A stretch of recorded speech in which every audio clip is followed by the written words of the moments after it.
बेहतरीन question. 750 metre लंबी एक ट्रेन एक स्थिर खंबे को 15 सेकंड में पार करती है। इसी चाल से यात्रा करते हुए यह ट्रेन एक पुल को 25 सेकंड में पूरी तरह पार कर जाती है। ध्यान से सुनना मेरे भाई, ध्यान से सुनना। ये ट्रेन है 750 मीटर लंबी एक ट्रेन है, ये 750 मीटर लंबी एक ट्रेन है। एक खंबे को, ये खंबा होता है, इसे पार करने में 15 सेकंड का समय लेती है।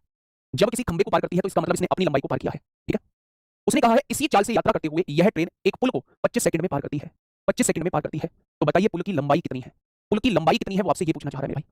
फटाफट बताएंगे, फटाफट बताएंगे मेरे प्यारे दोस्त। अच्छा एक बात छोटी सी सुनिए, अगर मैं आप लोगों से ये कहता हूं, दो तरीके हम लोग इस पे डिस्कस करेंगे। पहला तरीका ये है भाई, पहला तरीका ये है कि अगर इस खंबे को पार कर रही है तो यहां से चाल निकाल लो। चाल बराबर क्या हो जाएगा? दूरी बटे समय। ट्रेन की लंबाई ही दूरी होती है और कितना समय लग रहा है? 15 सेकंड का समय लग रहा है। क्या ट्रेन की चाल 50 मीटर प्रति सेकंड आ जाएगी? आपने कहा जी ट्रेन की चाल 50 मीटर प्रति सेकंड आ चुकी है, यानी ट्रेन जो चलती है वो 1 सेकंड में 50 मीटर जाती है। अब आप मुझे ये बताइएगा जब इस प्लेटफॉर्म या पुल को पार करती है तो वो 25 सेकंड में पार करती है, यानी जब ट्रेन 1 सेकंड में 50 मीटर जाती है तो इन 25 सेकंड में इसने कितनी दूरियों को पार किया होगा? तो आप कहेंगे जी 1250 मीटर दूरियों को पार किया होगा।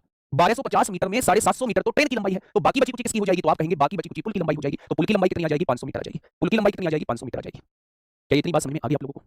क्या इतनी बात समझ में आ गई? अब आइए मेरे भाई, अप्रोच सेकंड कौन सी है मेरे भाई? सेकंड अप्रोच वो है जिसमें चाल की जरूरत ही नहीं पड़ेगी। सेकंड अप्रोच वो है जिसमें चाल की जरूरत ही आपको नहीं पड़ेगी। कैसे जी? अब ध्यान से सुनो। आपको पता चला कि जब 15 सेकंड का समय तो तब लगता है जब 750 मीटर लंबाई की कोई ट्रेन को पार किया जाता है, यानी 15 सेकंड में 750 मीटर की लंबाई को पार किया जाता है। ये क्वेश्चन ने दिया हुआ है। तो 25 सेकंड में कितनी लंबाई को पार किया जाएगा ये मुझे बता दीजिए। 25 सेकंड में कितनी लंबाई को पार किया जाएगा ये मुझे बता दीजिए। क्या आप ये निकाल देंगे? यानी कि मेरे भाई 25 सेकंड में जो पार किया जाएगा वो 1250 मीटर की लंबाई को पार किया जाएगा।